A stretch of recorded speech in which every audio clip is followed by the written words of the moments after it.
Здравствуйте. Здравствуйте.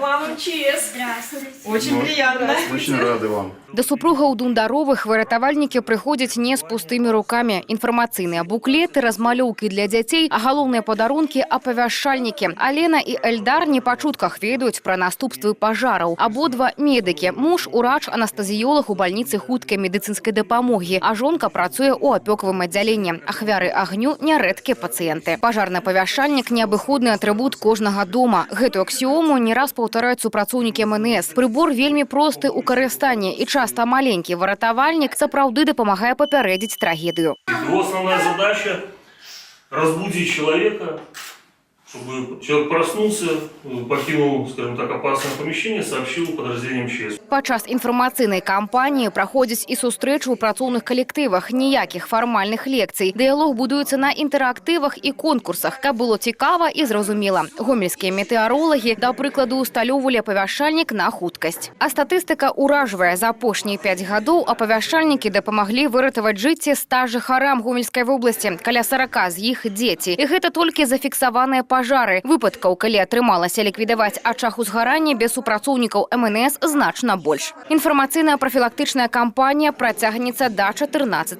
снежня.